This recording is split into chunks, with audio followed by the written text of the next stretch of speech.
Hello అండి, అందరికీ నమస్తే. Welcome to Sharada home making channel. ఇది ఈరోజు మినీ వ్లాగు.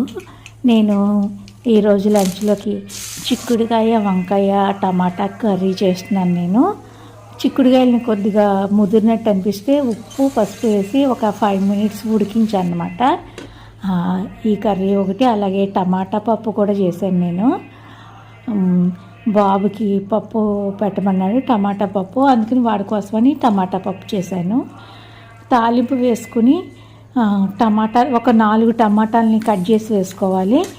అందులోనే నేను ఉప్పు, కారం, పసుపు వేసి మూత పెట్టి బాగా మగ్గిస్తాను. టమాటాలు బాగా మగ్గిన తర్వాత వాటిని మెత్తగా చేసుకోవాలి. గరిటెతోనే మెత్తగా అయిపోతుంది.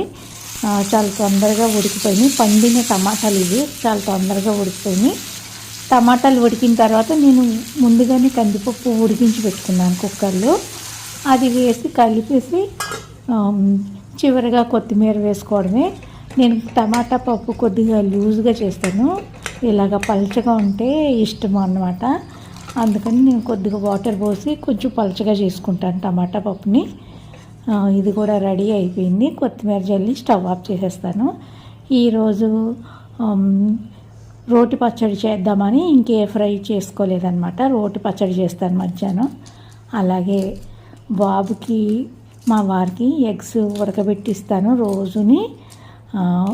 పిల్లలకి మాత్రం ఇలాగ బాయిల్డ్ ఎగ్స్ ఇస్తే వాళ్ళకి కాల్షియము బాగా లభిస్తుంది, ఎముకలు స్ట్రాంగ్గా ఉంటాయి, అలాగే ఎదుగుదలకి చాలా బాగుంటుంది పిల్లలకి.